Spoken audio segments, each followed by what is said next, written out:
Hello everyone, welcome back to my channel, that is Chia Shanky Medical Education, and today's topic is about acanthamoebia. But before starting this video, I am requesting from all of you that please do subscribe my channel which is Chia Shanky Medical Education and share this video. चलिए आइए video को शुरू करते हैं. So acanthamoebia जो होता है ये एक फ्री लिविंग अमीबा है. It is an parasite. Free living amoeba के बारे में बात करें that what is free living amoeba. So देखिए पहले तो ये पैरासाइट है. पैरासाइट में ये प्रोटोजोआ है. Okay, because it has the moment. ठीक है. सो ये प्रोटोजोआ है that normally live in the environment, जो कि एनवायरनमेंट में लिव करता है and only occasionally infect human and animal host. वो जब उसको फेवरेबल कंडीशंस मिलती है तभी वो ह्यूमन बीइंग और एनिमल होस्ट को अफेक्ट करता है, अदरवाइज नहीं करता है. Basically it is an opportunistic protozoa. ठीक है. जब अपॉर्चुनिटी मिलती है तब ये ह्यूमन बीइंग को इम्पैक्ट करता है, अफेक्ट करता है, अदरवाइज ये एनवायरनमेंट में भी रेजिस्ट करता है. इसके फुल नेम के बारे में बात करें तो इसका फुल नेम है acanthamoebia keratitis. Okay, world wide distributed parasite है ये. ठीक है. acanthamoebia causes 3 main types of illness. जो acanthamoebia है इसकी वजह से 3 तरीके की इलनेस होती है और जो बहुत ही ज़्यादा मेजर इलनेस है. सो इन्वॉल्विंग आई में ये करता है. ठीक है. ब्रेन एंड स्पाइनल कॉर्ड में प्रॉब्लम करता है एंड हमारी एंटायर बॉडी में इन्फेक्शन कॉज कर सकता है. सो आई के में जो ये इन्फेक्शन कॉज करता है that is acanthamoebia keratitis. Brain और स्पाइनल कॉर्ड में जो इन्फेक्शन ये कॉज करता है that is granulomatous encephalitis. And those infections that can spread throughout the entire body, जो entire body में throughout spread होते हैं infections, they are disseminated infection. उनको हम क्या बोलते हैं? disseminated infections. ठीक है. तो ये जो 3 infections हैं ये basically बहुत main है and ये बहुत ज़्यादा dangerous है, जो कि because of this acanthamoebia की वजह से होते हैं. The main vectors can be food. acanthamoebia का जो मेन वेक्टर है क्या क्या है? फूड हो सकता है, सकिंग ब्लड इंसेक्ट्स होते हैं, टिक्स हो सकता है, अमीबा हो सकता है. एंड देखिए बेसिकली ये तो वेक्टर मैंने बता दिया, बट ज़्यादातर ये जो acanthamoebia ये कहाँ पे पाया जाता है? So acanthamoebia species are commonly found in lakes. ये कहाँ पे पाई जाती हैं? लेक्स में पाई जाती हैं, स्विमिंग पूल्स में पाए जाते हैं, टैप वाटर में पाया जाता है, heating and air conditioning units के अंदर ये पाया जाता है. ठीक है.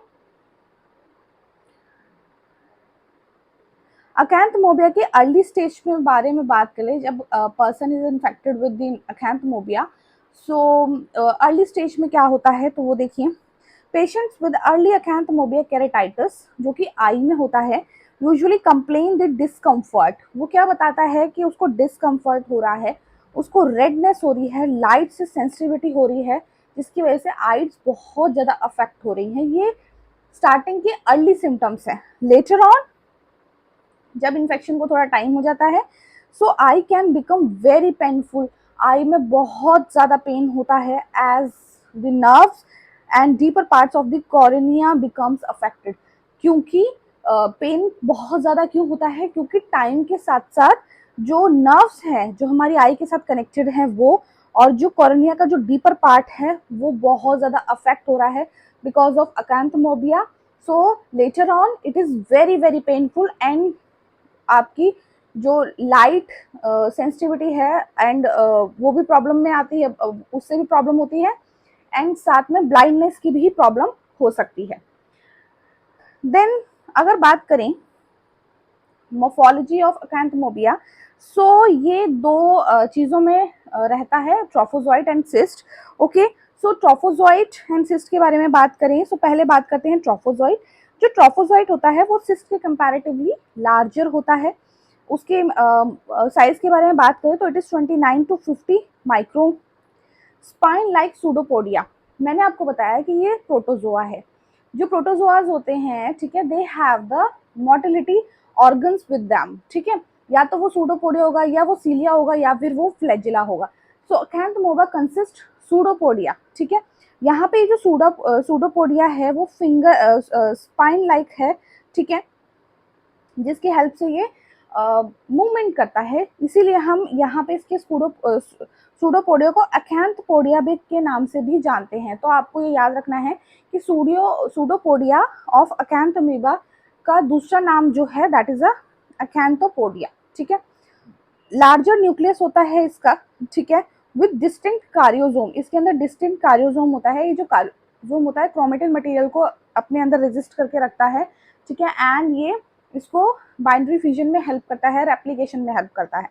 नो फ्लैजेलेट स्टेज, इसके अंदर कोई फ्लैजेलेट स्टेज नहीं होती है, एंड स्लगिश इसका मूवमेंट रहता है। ठीक है, सो जो ट्रोफोजोइट है वो कुछ इस तरीके का दिखता है। ठीक है, सो अगर आप ध्यान से देखिए तो इट हैज़ अ सूडोपोडिया जिसको हम बोलते हैं अकैंथोपोडिया, ठीक है, जिसका स्पाइन लाइक स्ट्रक्चर होता है। इट हैज साइटोप्लाज्म जिसके अंदर ग्रैनुल्स वेसिक्यूल्स हैं, छोटे छोटे छोटे ग्रैनुल्स हैं। ठीक है, इसका जो न्यूक्लियस है ये लार्ज है, ठीक है, न्यूक्लियस इसका लार्ज है, बीच में इसके कार्योसोम है, ठीक है, एंड इसके अंदर कोई पेरिफेरल क्रोमेटिन नहीं होता है। सिस्ट के बारे में अगर हम बात करें सो सिस्ट जो होती है वो टिश्यू के अंदर बनती है, फॉर्म्ड इन टिश्यूज। ये पॉलीग्लोनल होती है, एंड इसकी जो वॉल होती है, ये जो इसकी वॉल है ये बहुत ज़्यादा थिक वॉल्ड होती है एंड हाईली रेजिस्टेंट होती है ये। ठीक है, और जो इसकी सेल वॉल होती है वो डबल लेयर्ड वॉल होती है। ठीक है, जो आउटर होती है वो रैग्ड होती है, रफली होती है, एंड जो इनर होती है वो स्मूथ लेयर होती है। ठीक है, अगेन इसके अंदर भी न्यूक्लियस है, ठीक है, जिसके अंदर सेंट्रिक लार्ज कार्योसोम रहता है, and it has a cytoplasm जिसके अंदर अगेन वेसिकल्स हैं, वैक्यूल्स है, ग्रैनुलर वैक्यूल्स है, एंड इसके पास कोई पेरिफेरल क्रोमेटिन नहीं होता है। ठीक है, so it is a cyst. Let us talk about the life cycle of acanthamoeba. So देखिए, the trophozoite replicate through mitosis.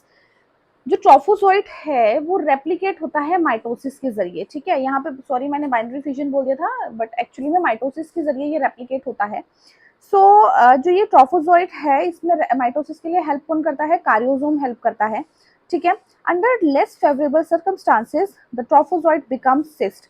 बहुत कम सर्कमस्टांसेस की वजह से जो ट्रोफोजोइट है वो सिस्ट में कन्वर्ट करता है जीने के लिए, ठीक है, सर्वाइवल के लिए, क्योंकि हमने अभी सिस्ट में पढ़ा कि वो हाईली रेजिस्टेंट होता है। The trophozoites then enter the body via ulcerated. अब ट्रोफोजोइट जो है वो बॉडी के अंदर एंटर करेगा, ठीक है, और देखिए उसका रास्ता कहाँ कहाँ से हो सकता है, या तो वो कहीं अल्सर है, अल्सरेटेड जगह है, छाले पड़े हैं वहां से, ब्रोकन स्किन, कट लगा हुआ है, ठीक है, through the lower respiratory track, lower respiratory track से ये हमारी बॉडी के अंदर एंटर कर सकता है। The trophozoites then invade the central nervous system। ठीक है, उसके बाद जो ट्रोफोजोइट्स हैं वो सेंट्रल, एक बार बॉडी में गया उसके बाद वो हमारे सेंट्रल नर्वस सिस्टम में इन्वेड करते हैं। कहाँ से इन्वेड करते हैं? Through the हिमेटोजिनस डिससेमिनेशन। हिमेटोजिनस डिससेमिनेशन में मतलब कि ब्लड स्ट्रीम के थ्रू ये हमारे सीएनएस में जाते हैं, सेंट्रल नर्वस सिस्टम में जाते हैं, ठीक है, एंड वहां से जाने के बाद हमारी आई में इन्फेक्शन कॉज कर सकते हैं, ठीक है, एंड स्पाइन में प्रॉब्लम करते हैं, ब्रेन में प्रॉब्लम कर सकते हैं, थ्रू आउट बॉडी में भी कर सकते हैं, इसीलिए सेंट्रल नर्वस सिस्टम में भी चले जाते हैं। ठीक है, अब इसकी लाइफ साइकिल के को थोड़ा सा देखेंगे आप। सो क्या है, देखिए जो सिस्ट है वो कन्वर्ट होती है ट्रोफोजोइट में कुछ सर्कमस्टांसेस में, ठीक है, एंड ट्रोफोजोइट माइटोसिस के जरिए मल्टीप्लाई होता है। ठीक है, सो हमारी बॉडी के अंदर क्या है, सिस्ट और ट्रोफोजोइट दोनों ही जा सकते हैं। ठीक है, ह्यूमन में दोनों ही एंट्री ले सकते हैं विद द डिफरेंट वेज। ठीक है, ये आई के थ्रू भी जा सकते हैं, ठीक है, ये हमारी लोअर रेस्पिरेटरी ट्रैक के थ्रू भी जाते हैं, और कहीं अल्सरेटेड या फिर ब्रोकन स्किन है वहां के थ्रू भी जा सकते हैं। तो ये इसके वेज हैं जिसके जरिए ये जा सकते हैं, eye, lower respiratory tract and broken skin. उसके बाद जाने के बाद ये क्या करते हैं, result in severe keratitis of the eye. उसके बाद बॉडी में जाने के बाद ये डिजीज कॉज करते हैं, आई के अंदर सीवियर केरेटाइटिस करते हैं, क्योंकि आई का जो नर्व है, ठीक है, उसको डीपली इन्फेक्ट करते हैं ये, ठीक है, एंड जो आई के डीपली ऑर्गन्स हैं उनको भी इम्पैक्ट करते हैं, जिसकी वजह से स्टार्टिंग में तो रैशेज, ईचीनेस और लाइट सेंसिटिविटी होती है, लेकिन बाद में इट गेट वेरी पेनफुल। उसके बाद क्या होता है, ये हमारे ब्रेन और स्पाइन में क्या करते हैं, ग्रैनुलोमेटस एमेलिक एंसेफ्लाइटिस कॉज करते हैं, ठीक है, एंड डिससेमिनेशन डिजीज करते हैं with the help of blood stream, ठीक है। उसके बाद एंड स्किन लेजन्स प्रोड्यूस कर देते हैं, और ये ज़्यादा इम्पैक्ट उनको करते हैं जो कि इम्यूनो कॉम्प्रोमाइज्ड पेशेंट्स होते हैं, उनको तो बहुत जल्दी ये इम्पैक्ट करते हैं। सो ये था इसका लाइफ साइकिल। ओके, सो सिम्टम्स के बारे में अगर हम बात करें तो अकैंथोमोबिया कॉजेस अगेन, हम एक बार पहले डिजीज देख ले, पैथोजेनेसिस, उसके हिसाब से उसके सिम्टम्स देख लेंगे। सो जो अकैंथोमोबिया है वो 3 मेन टाइप्स ऑफ इलनेस करता है। आई में अकैंथोमोबिया केरेटाइटिस, ठीक है, एंड ब्रेन और स्पाइनल कॉर्ड में ग्रेनुलोमेटस एंसेफ्लाइटिस, और एंटायर बॉडी में ये डिससेमिनेटेड इन्फेक्शन कॉज करता है। अगर मैं बात करूं जब ग्रेनुलोमेटस एमेबिक एंसेफ्लाइटिस होता है तो उसमें क्या होता है, देखिए ब्रेन और स्पाइनल कॉर्ड में हो रहा है तो जो नेक है वो स्टिफ हो जाती है, नोजिया की प्रॉब्लम होती है, वॉमिटिंग की प्रॉब्लम होती है, हेडेक होता है, सीजर्स भी आते हैं।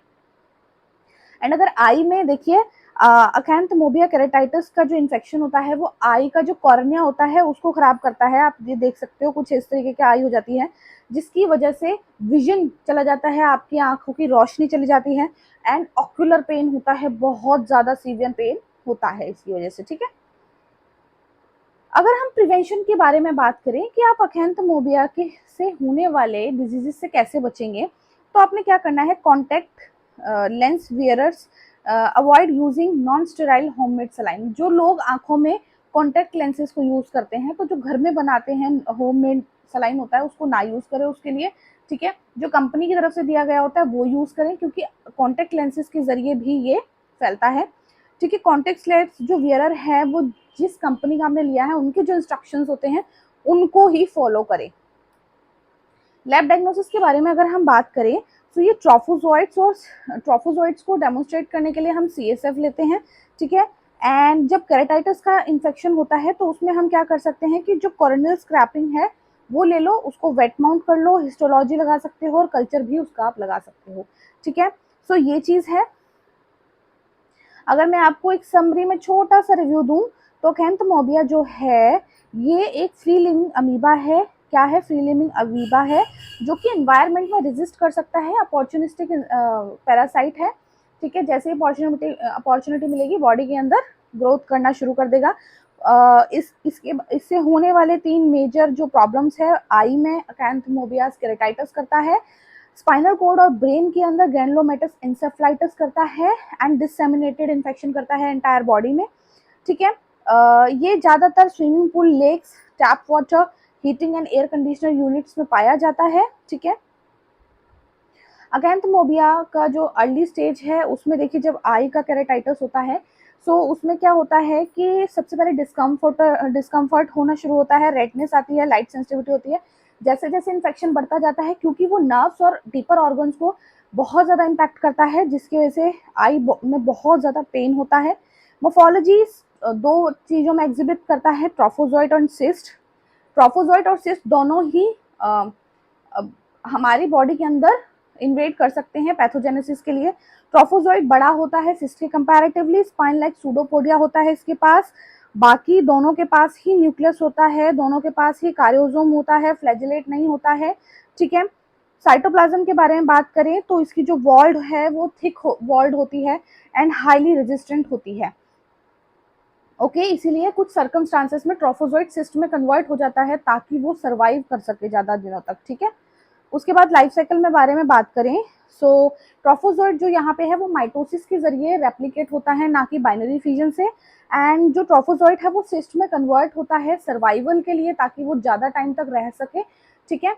कुछ सर्टेन एनवायरमेंटल कंडीशंस होती हैं उनके तहत, ठीक है। एंड ये हमारी बॉडी के अंदर कहाँ कहाँ से जा सकता है, इसका रूट ऑफ इन्फेक्शन के बारे में अगर मैं बात करूँ सो ये हमारी बॉडी में थ्रू आई जा सकता है, लोअर रेस्पिरेटरी ट्रैक जा सकता है, ब्रोकन स्किन, अल्सरेटेड स्किन से ये जा सकता है। वहाँ जाने के बाद आई में इन्फेक्शन कॉज करेगा केरेटाइटिस, ठीक है। हमारी ब्रेन और स्पाइनल कोड में ग्लेरनोमोटस एंसेफ्लाइटिस करता है एंड डिससेमिनेशन इन्फेक्शन करता है एंटायर बॉडी में थ्रू दी ब्लड स्ट्रीम्स, ठीक है। सिम्टम्स इसमें क्या है, जब आई में होता है, जब ग्रैनुलो एमेबिक एंसेफ्लाइटिस होता है जो कि हमारे ब्रेन और स्पाइनल कॉर्ड में होता है। तो उसमें आपकी नेक स्टिफ होती है, नोजिया होता है, वॉमिटिंग, हेडेक एंड सीजर्स होते हैं। एंड अकैंथोमोबिया में जो है कॉर्निया इन्फेक्ट होता है हमारा आई का, जिसकी वजह से लॉस ऑफ विजन हो जाता है एंड ऑक्यूलर पेन होता है बहुत ही ज़्यादा। प्रिवेंशन के लिए अगर आप लेंसेज लगाते हैं देखिए, तो उसके लिए सलाइन, होममेड सलाइन ना यूज़ करें, जो इंस्ट्रक्टर्स की गाइडलाइन है उनको फॉलो करें।